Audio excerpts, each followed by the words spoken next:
एक बार खड़े होकर मैं अपना टी शर्ट दिखा देता हूँ। आज का जो थीम है एंड ऑफ ट्रांसप्लांट। ये जो ट्रांसप्लांट शब्द है, आज जो रिसर्च हमने प्रेजेंट किया है, ये दयानंद मेडिकल कॉलेज जो कि 1898 में एस्टेब्लिश हुआ था, भारत का one of the oldest medical college and youngest university के कोलैबोरेशन में 6 महीने हमने एक थेरेपी कराई पेशेंट को और देखा कि क्या इनका ट्रांसप्लांट की जो एक इंडिकेशन थी वो रुक सकती है, क्या इनका डायलिसिस बंद हो सकता है क्या। तो वही रिजल्ट यहाँ पे है। वो रिजल्ट मैं आपको 3-4 मिनट में ब्रीफ करता हूँ। जब भी कोई भी पेशेंट के बॉडी में पानी भरने लगता है, हमारे बॉडी में पानी भरता है लेकिन हम पेशाब करते हैं तो वो निकल जाता है, लेकिन जिस रफ्तार से भरता है उसी रफ्तार से पेशाब अगर ना निकले तो उसे बोलते हैं किडनी डिजीज़। तो ऐसे में उसको निकालना, बॉडी से पानी निकालने के लिए पहले दवाइयों का सहारा लेते हैं। 2-4 साल, 5 साल, 6 साल, 10 साल चलता रहता है, फिर दवाइयाँ काम करना बंद कर देती है। अब एक शब्द आता है कि आपको डायलिसिस कराना पड़ेगा। याद रखिए, डायलिसिस का दूसरा मतलब होता है मेरे हिसाब से, dialysis is equal to delayed death. आज अगर 10 लोगों को बोला आपको डायलिसिस कराना है, 1 साल बाद उस 10 में से सिर्फ 8 ही लोग जिंदा रहेंगे, बाकी 2 लोग ऊपर चले गए, 20% डेथ। 5 साल के बाद उनमें से मैक्सिमम 80% ऊपर चले गए, 20% बच गए जो कि 2-4 साल में वो भी चले जाएंगे। तो डायलिसिस का मतलब ये है कि थोड़ा सा हम पोस्टपोन कर रहे हैं आपकी डेथ को, दैट्स ऑल। डायलिसिस कोई इलाज नहीं है। डायलिसिस का मौका इसलिए देते हैं कि इतने टाइम में आप किडनी ढूंढ लो जहाँ से ढूंढ सकते हो, लेकिन किडनी मिलने के बाद भी क्या वो इंसान जिंदा रहेगा, वो भी एक क्वेश्चन है। क्योंकि हमारे हॉस्पिटल में जो लोग आते हैं किडनी ट्रांसप्लांट करने के बाद उनको दोबारा से डायलिसिस पे जाना पड़ता है, नहीं कि ट्रांसप्लांटेड किडनी भी फेल हो जाती है। बोलने का मतलब सिर्फ इतना है कि किडनी की बीमारी का अभी तक ट्रीटमेंट के नाम पे डायलिसिस है, ट्रांसप्लांट है, लेकिन एक्चुअली कोई क्योर नहीं है। तो क्या कुछ हो सकता है? इस सोच के साथ हमने 6 महीने पहले, अगस्त महीने से, आप यहाँ पे देखिए, हमने सिर्फ एक ही बात बोली कि पानी का टब लेना है घर पे या हमारे हॉस्पिटल में, और टब में आपको 40 डिग्री पे पानी रखना है और यहाँ तक पानी होना चाहिए, और ऐसा आपको 2 घंटे से 4 घंटे बैठना है। जैसा आप देख रहे हैं यहाँ पे हिम्स चंडीगढ़, यानी कि ये डेराबस्सी में है, और यहाँ पे आप देख रहे हैं ये गर्म पानी में गले तक अगर बैठते हैं तो क्या होता है, जब उठ के जाते हैं तो तब तक बॉडी से जो पेशाब के रूप में पानी निकलता था आपका और हमारा निकलता है, वो जो नहीं निकल पाता है, तो ऐसा जब करेंगे तो निकल जाएगा। हम बोलते हैं इसको पेशेंट को कि आपको ऐसे एक टब बना देना है, इसमें ऐसे बैठना है, 40 डिग्री में पानी रहना चाहिए। कैसे मेंटेन करेंगे वो एक अलग थ्योरी है, और ऐसा जब पेशेंट करते हैं तो धीरे धीरे उनका पानी निकलता है। नंबर 1। नंबर 2, आप देखिए ये बेड है, बेड में 10 डिग्री पे बेड को टिल्ट कर देते हैं और ऐसा वो 2 घंटे इस तरह से लेटते हैं।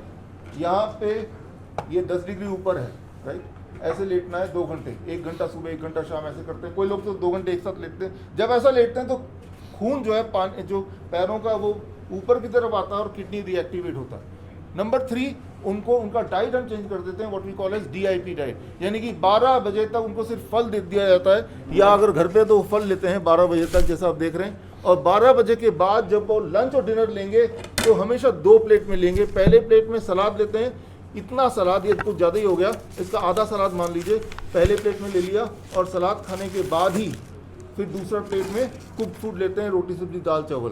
तो डेयरी प्रोडक्ट खत्म कर दिया, एनिमल फूड खत्म कर दिया, पैक फूड खत्म कर दिया। तो ये है दवाई किडनी की पेशेंट की, ट्रांसप्लांट के लिए जिनको बोला उन पेशेंट की, ये दवाई है, ये थेरेपी है। मैं आपके सामने ऐसी ही एक व्यथा के साथ एक पेशेंट को पेश करूंगा। जसलीन हमारे साथ है। जसलीन बेटा इधर आना एक बार। ये जसलीन एक बच्ची है 14 साल की। एक बार बेटा, यही चंडीगढ़ में रहती है, नया गांव में। मैं सिर्फ आपसे ये बोलना चाहूंगा, 14 साल की बच्ची को डायलिसिस हो रहा था हफ्ते में 2 बार। इसके मम्मी पापा भी यहाँ पे, मैं चाहूंगा एक बार आप इसके मम्मी पापा भी इधर आए। अब इस बच्ची का डायलिसिस हो रहा था, इसका क्या फ्यूचर था? इसकी मम्मी तैयार हो गई ट्रांसप्लांट कराने के लिए, तो ये 14 साल की बच्ची का भविष्य कहां जाएगा? ये आप सोचो। मैं सवाल आपके ऊपर छोड़ता हूं कि इस बच्ची का हफ्ते में 2 बार डायलिसिस हो रहा है, अब इस बच्ची का पैसा भी लग रहा है। आ जाओ आप इधर आ जाओ। तो आप हफ्ते में 2 बार डायलिसिस करवा रहे थे, तो जब आपको हमारे बारे में पता चला, आप हमारे हिम्स हॉस्पिटल चंडीगढ़ में आए, तो कितने दिन लगे इसका डायलिसिस बंद होने में? आप ध्यान से सुन लीजिए, मतलब 2-4 दिन के बाद आज कितने महीने हो गए डायलिसिस बंद हुए हुए? 3 महीने हो गए। आज 3 महीने हो गए इस गुड़िया को हमारे हॉस्पिटल से डिस्चार्ज हुए हुए, एक भी डायलिसिस नहीं हुआ। अब ये 14 साल की बच्ची का भविष्य है। हम खाली डायलिसिस नहीं बंद कर रहे, आप सोचो इसका भविष्य है, इसका वर्तमान। पैसा तो एक एस्पेक्ट है। और सबसे पहले आप कहां गए थे जब आप फर्स्ट टाइम गए? सबसे पहले कहां गए थे आप? 16 में। सेक्टर 16 चंडीगढ़। वहां उन्होंने क्या बोला? उन्होंने बोला, पहले तो बोला कि ब्लड कम है, खून कम है इसका। फिर उसके बाद बोला कि किडनियां खत्म हो चुकी है, किडनी खत्म हो गई। और आपको क्या बोला, अब क्या करो आप? बस उसे पीजीआई रेफर कर दिया। पीजीआई रेफर करा। पीजीआई वालों ने क्या बोला? उन्होंने तो डायलिसिस शुरू करा। और क्या बोला? ट्रांसप्लांट की तैयारी कर लो। और आपने ट्रांसप्लांट करने, किडनी देने का मन बनाया, लेकिन इनको शुगर थी, तो ये इनका वो डिसीजन सही नहीं था, क्योंकि शुगर वाले की किडनी नहीं लेते वो। तो इनके फादर ने सोचा, इनके मतलब घर में मन बन गया कि इस बच्ची को किडनी देनी है, क्योंकि बच्ची का भविष्य है। लेकिन सिर्फ 7 दिन हमारे हॉस्पिटल में रहने के बाद, ये जो डाइट आपके सामने है, ये परहेज के बाद ये बच्ची आपके सामने है। ऐसे और भी पेशेंट हैं जो ट्रांसप्लांट सोल्यूशन नहीं है, वही प्रॉब्लम का पार्ट है। ट्रांसप्लांट करने के 2 साल बाद भी दोबारा डायलिसिस शुरू करना पड़ता है, बिकॉज करवा चुके हैं। हाँ, वही मैं बोल रहा हूँ। जो ट्रांसप्लांट कर लेता है 2 साल तक ठीक रहता है, 1 साल तक ठीक रहता है, फिर दोबारा से ट्रांसप्लांटेड किडनी भी खराब हो जाती है, टिकती नहीं है वो। ऐसे पेशेंट भी आते हैं हमारे हॉस्पिटल में, और वो भी इसी थेरेपी को करते हैं, ताकि वो ट्रांसप्लांटेड किडनी के ऊपर दोबारा ट्रांसप्लांट करने की आवश्यकता ना पड़े, उनको भी फायदा होता है। मेरी डायलिसिस दूसरी फर्स्ट अप्रैल को 1 साल हो गया मेरा डायलिसिस कराते हुए, और वीक में 3 बार मेरा डायलिसिस होता है। बड़ी मुश्किल से पिछले 3 महीने से बड़ी कोशिश के बाद में मेरे को रिम्स का एड्रेस मालूम हुआ, रिम्स के बारे में विश्वरूप जी का मालूम हुआ, मैं तुरंत भर के इधर आया।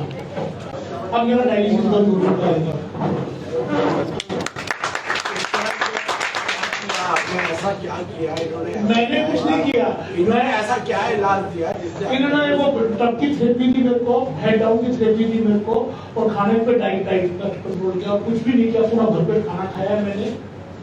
आप कोई मेडिसिन वगैरह खाते? कोई मेडिसिन कुछ नहीं खाता था, डायलिसिस करवाता था वीक में 3 बार। कितना खर्चा आ जाता था आपका? 1 लाख रुपए महीने खर्चा था। 1 लाख आपका नहीं, 1 लाख बच्चा नहीं है, 1 लाख रुपए ये भी दे रहे हैं।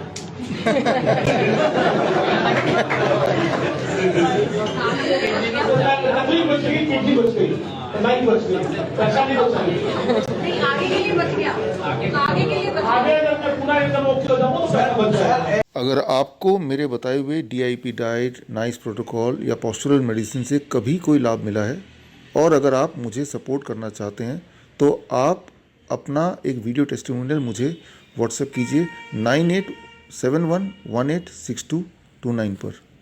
धन्यवाद।